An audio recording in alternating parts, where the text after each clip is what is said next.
Hi Tubies, here's Alexandra again. I have been thinking about role-playing games in general quite a while now, and I am right in the process of home brewing my own rule system. And I was thinking about how to accomplish the skill system for this role-playing game.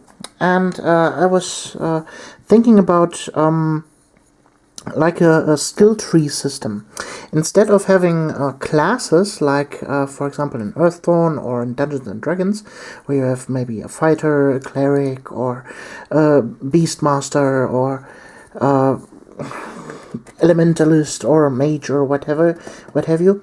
I want to have more a skill-based system, like in, for example, in Skyrim or in Diablo 2, where you have your basic skill set, for example, projectile weapons or unarmed combat, close combat weapons, your magic like elemental magic, earth, fire, ice, air, then other magic forms like holy, unholy, nature, necro, ghost, illusion,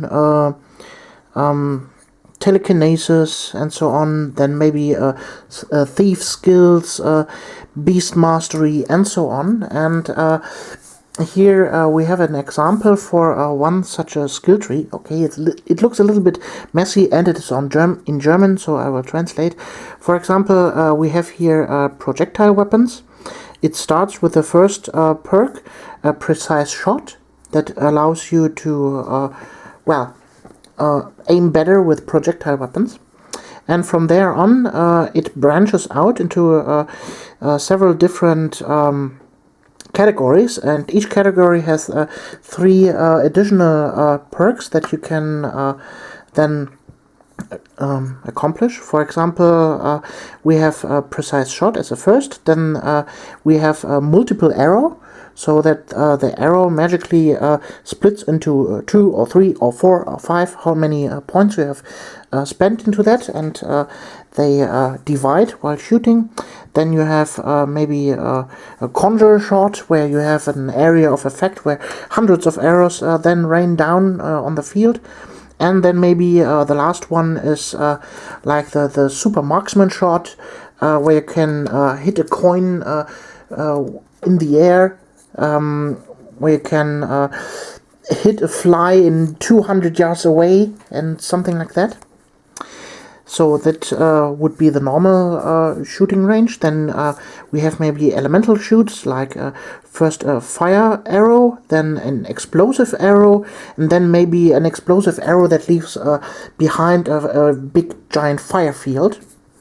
Then the same goes for lightning. We have a lightning arrow, then a chain lightning arrow, and then maybe a chain lightning that leaves behind a shock field or something like that. Then the same goes for ice. We have an ice arrow, then a frost arrow that maybe freezes the target to a stiff, and then the last one leaves behind a giant ice field that also damages the foes.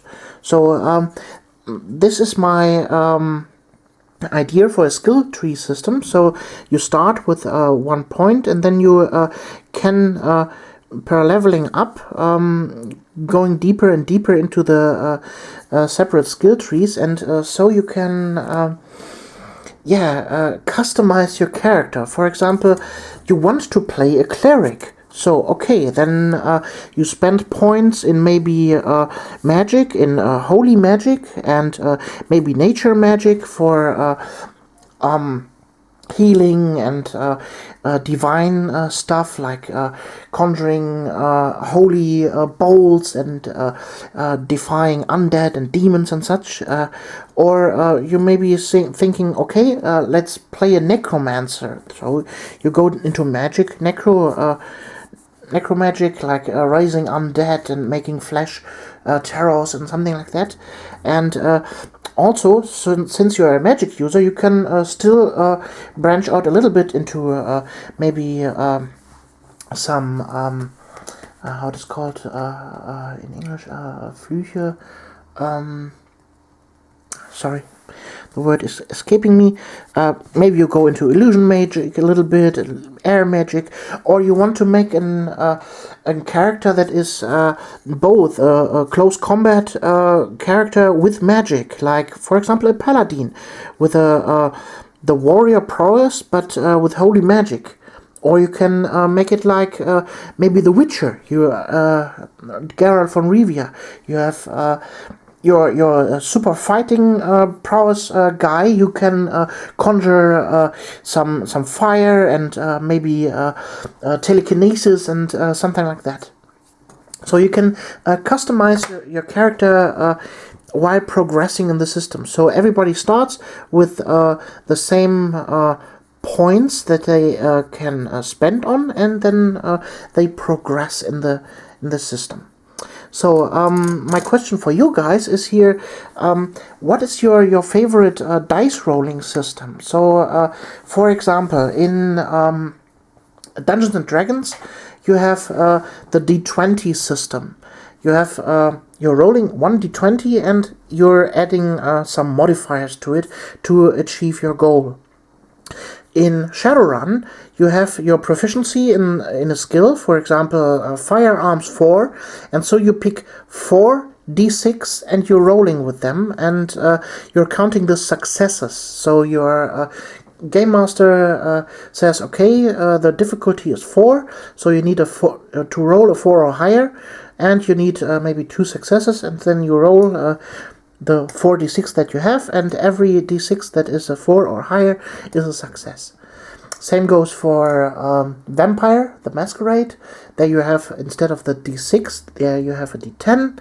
Then in D&D, the newest edition, you can have the advantage and disadvantage system, where you not roll only 1 d20, but you can roll 2 d20, and for advantage you pick the higher one, and for a disadvantage you pick the lower one. And maybe you have a system like in Earthdawn, where you have a progressing dice system ranging from 1d4 to maybe a d20, 2d8, and so on. And you have a whole bunch of dice that you are throwing, but all kinds of different dice, or a combination of something like that. What would be your favorite dice system to use in that? And if you have other ideas, maybe we can expand this here with not only here the pseudo magical stuff, but also all world talents like climbing and cooking and some stuff like that. How that could be integrated into this. So give me your thoughts on that, and well, I hope we see us in the next video. Yeah, Alexandra.